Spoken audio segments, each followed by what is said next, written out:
नमस्कार साथियों, स्वागत है आपका सिविल लक्ष्य एकेडमी के Chhattisgarh daily current affairs programme में।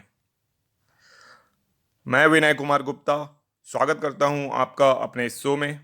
पहला प्रश्न है, स्वदेश दर्शन 2.0 योजना के तहत छत्तीसगढ़ के किन स्थानों को शामिल किया गया है? इसका सही जवाब है उपरोक्त दोनों, अर्थात बिलासपुर और जगदलपुर। इन दोनों को ही स्वदेश दर्शन 2.0 योजना के तहत शामिल किया गया है। और मैं आपको बता दूं, स्वदेश दर्शन योजना जो है वो पर्यटन को बढ़ावा देने के लिए योजना है। छत्तीसगढ़ में पर्यटन की अपार संभावनाएं हैं और लगातार बढ़ रही हैं। ठीक है, प्रसाद योजना के तहत आपको पता हो, हमारा जो सूरजपुर जिला है वहाँ पे सीता लेखनी की पहाड़ी है जहाँ पे माँ बागेश्वरी धाम है। तो स्वदेश इससे पहले प्रसाद योजना के तहत उनको भी शामिल कर लिया गया है और उसका डेवलपमेंट बहुत तेज़ी से हो रहा है। ठीक है, उसी तरीके से स्वदेश दर्शन 2.0 के लिए बिलासपुर और जगदलपुर को इसमें शामिल किया गया है। बहुत इम्पॉर्टेंट है, किसी भी एग्ज़ाम में आने वाले आ सकता है। ठीक है, आने वाले किसी भी एग्ज़ाम में, तो इसको याद रखना है आपको। नेक्स्ट क्वेश्चन है, खनिजों और खदानों पर दिए गए सुप्रीम कोर्ट के हालिया फैसले से छत्तीसगढ़ को क्या फायदा होगा?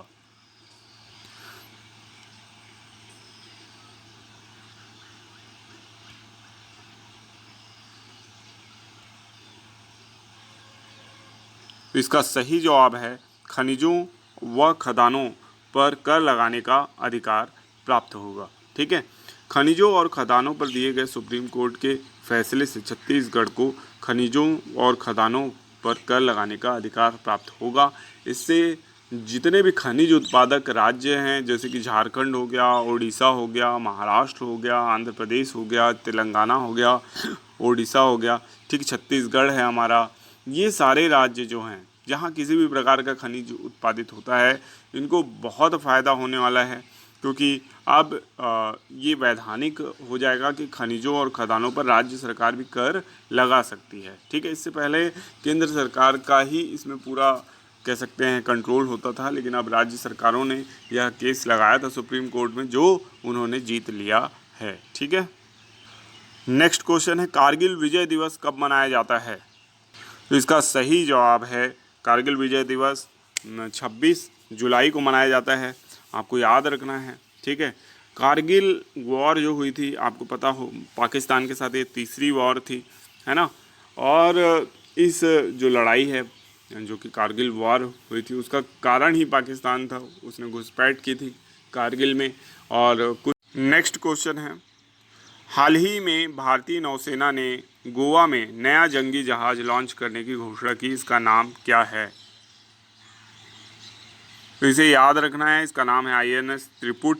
और ये INS तलवार श्रेणी का जो नौसेना का जंगी जहाज है, और इसे गोवा में जो डॉकयार्ड है उसमें बनाया गया और इसे भारतीय नौसेना में उतारा गया है। ठीक है, तो इसको भी आपको याद रखना है। नेक्स्ट क्वेश्चन है, किस देश ने इज़राइल के जो राष्ट्रपति हैं बेंजामिन नेतन्याहू को आतंकवादी घोषित कर दिया है? तो इसका सही जवाब है पाकिस्तान। तो पाकिस्तान एक अजूबा देश है इस मामले में, क्योंकि आतंकवादियों की फैक्ट्री पाकिस्तान में लगी है और ये दूसरे देश के राष्ट्रपतियों को आतंकवादी घोषित कर रहे हैं। ठीक है, तो ये हंसी के पात्र तो बनते ही हैं। कई देशों ने और कई यानी सोशल मीडिया में कई जो देश के समर्थक हैं, इजराइल के समर्थक हैं और विभिन्न देशों के समर्थक हैं, उन्होंने तो ये तक कहा है कि पाकिस्तान ने अपना हाईएस्ट सिविलियन अवार्ड दे दिया है इजराइल के राष्ट्रपति बेंजामिन नेतन्याहू को। ठीक है, तो इस तरीके से पाकिस्तान की खिल्ली उड़ाई जा रही है इस डिसीजन पे। और पाकिस्तान और जितने भी इस्लामिक देश हैं वो इस बात से नाराज़ है कि इजराइल ने गाज़ा पर आक्रमण किया है और लगातार वो आक्रमण करते आ रहा है। तो भाई, शुरुआत किसने की थी ये तो देखिए, अब अंजाम पे इजराइल उसे पहुंचा रहा है। मैं किसी भी तरीके की हिंसा के समर्थन नहीं करता, लेकिन दोनों ही साइड की गलतियां इसमें हैं। नेक्स्ट क्वेश्चन है, पेरिस ओलंपिक में भारत के कितने खिलाड़ी भाग लेंगे? ठीक है, तो ये आपका होमवर्क प्रश्न है। आपके ऑप्शन हैं 117, 130, 150 या 170। ठीक है, तो इसका जवाब आपको कमेंट बॉक्स पे देना है। पिछले वीडियो में हमने आपसे प्रश्न किया था उच्च शिक्षा पर 10 लाख तक के लोन पर कितनी छूट ब्याज पर दी जा रही है।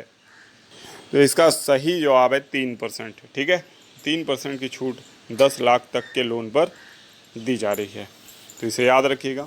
अब देखेंगे पिछले वीडियो के रिवीजन प्रश्न। साथ ही साथ मैं आपको बताना चाहता हूँ कि सिविल लक्ष्य एकेडमी का अपना टेलीग्राम चैनल है, जहाँ ये करंट अफेयर्स जो वीडियो आपको पढ़ाया गया है इसका PDF शेयर किया जाता है। तो उस चैनल को आप ज्वाइन कर लीजिए, सिविल लक्ष्य एकेडमी नाम से ही है। इसका लिंक आपको डिस्क्रिप्शन में मिल जाएगा। इसके साथ ही साथ सिविल लक्ष्य एकेडमी नाम से हमारा इंस्टाग्राम चैनल भी है। इंस्टाग्राम में अगर आप हैं तो हमें ज्वाइन करके हम उसे सपोर्ट कर सकते हैं। वहाँ से भी आपको कुछ नॉलेजफुल वीडियोस प्रोवाइड कराई जाएंगी, शॉर्ट्स प्रोवाइड कराया जाएगा, तो उसको भी आप ज्वाइन कर लीजिए। साथ ही साथ एक्स में अगर आप हैं, एक्स मतलब ट्विटर में अगर आप हैं तो ट्विटर में भी हमारी प्रोफाइल बनी हुई है सिविल लक्ष्य एकेडमी। अभी उसमें फॉलोअर्स नहीं होंगे तो आप हमें सपोर्ट करके हमारे फॉलोअर्स वहाँ पे भी बढ़ा सकते हैं। ठीक है, तो सिविल लक्ष्य एकेडमी इस नाम को याद रखिए। इसी नाम से आपको फेसबुक, इंस्टाग्राम, ट्विटर एवं टेलीग्राम चैनल में क्या मिलेंगे, और प्रोफाइल्स मिलेंगी, चैनल्स मिलेंगे। ठीक है, थैंक यू। पहला प्रश्न है, कितने नगरीय निकायों में नालंदा परिसर के तर्ज पर पुस्तकालय बनाए जाएंगे? आपके ऑप्शन हैं 10, 12, 13 या 15। इसका सही जवाब है 13। तो राज्य सरकार ने 13 निकायों में नालंदा परिसर के तर्ज पर पुस्तकालय बनाने का निर्णय लिया है, जिसके लिए 85 करोड़ रुपए से अधिक स्वीकृत किए गए हैं। इसका उद्देश्य है ज्ञान आधारित समाज का पुस्तकालय बनाना। ठीक है, और परीक्षाओं की तैयारी के लिए अनुकूल वातावरण और सुविधाएं प्रदान करना। अब ये कहाँ कहाँ पे खोले जाएंगे? तो ये कबीरधाम, दुर्ग, बालोद, बेमेतरा, राजनांदगांव, कांकेर, नारायणपुर, जांजगीर, लोरमी, बलौदाबाजार, कुनकुरी, जसपुर और अंबिकापुर में खोले जाएंगे। ठीक है, तो ये 13 स्थान हैं जहाँ पे नालंदा परिसर के तर्ज पर बनेंगे पुस्तकालय। नेक्स्ट क्वेश्चन है, रीबा और रूपाली ने कॉमनवेल्थ जूनियर गेम्स में तलवारबाजी में कौन सा पदक जीता है? इसका सही जवाब है रजत पदक इन्होंने जीता है। रीबा और रूपाली जो कि छत्तीसगढ़ की बेटियां हैं, ठीक है, इन्होंने तलवारबाजी में कॉमनवेल्थ जूनियर गेम्स में रजत पदक जीतकर इतिहास रच दिया है। ठीक है, तो इनका नाम आपको याद रखना है, रीबा बेनी और रूपाली साहू। ठीक है, इन्होंने फेंसिंग या तलवारबाजी में यह पदक जीतकर कारनामा किया है। नेक्स्ट क्वेश्चन है, हेनले पासपोर्ट के अनुसार दुनिया का सबसे शक्तिशाली पासपोर्ट किस देश का है? आपके ऑप्शन है सिंगापुर, मॉरिशस, USA या जापान। इसका सही जवाब है सिंगापुर। सिंगापुर दुनिया का सबसे शक्तिशाली पासपोर्ट हेनले पासपोर्ट इंडेक्स 2024 के अनुसार घोषित किया गया है। हेनले पासपोर्ट इंडेक्स की रैंकिंग के अनुसार भारत को इस लिस्ट में 82वां स्थान यानी 82वां स्थान दिया गया है। ठीक है, तो इसको भी याद रखना है। नेक्स्ट क्वेश्चन है, विकसित भारत 2047 के लिए कितनी प्राथमिकताएं तय की गई हैं? इसका सही जवाब है 9 प्राथमिकताएं तय की गई हैं। सरकार ने 2047 तक विकसित भारत बनाने के लिए 9 प्राथमिकताएं तय की गई हैं, जो हैं कृषि में उत्पादकता और अनुकूलता, रोजगार और कौशल प्रशिक्षण, समावेशी मानव संसाधन विकास व सामाजिक न्याय, विनिर्माण व सेवाएं, शहरी विकास, ऊर्जा, सुरक्षा, अवसंरचना, नवाचार, अनुसंधान व विकास और अगली पीढ़ी के सुधार। ठीक है, ये 9 यानी प्राथमिकताएं तय की हैं सरकार ने कि इन्हें 2047 तक अचीव करना है। नेक्स्ट क्वेश्चन है, बजट 2024-25 किस तिथि को पेश किया गया? इसका सही जवाब है 23 जुलाई। 23 जुलाई 2024 को बजट 2024-25 पेश किया गया। हर वर्ष ये फरवरी माह में आ जाता है बजट, फरवरी मार्च माह में, ठीक है।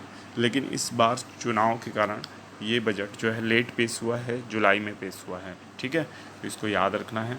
और इस बार काफ़ी सारी चीज़ें हुई हैं, जैसे कि जो इनकम टैक्स स्लैब है उसमें थोड़े से परिवर्तन किए गए हैं, है ना।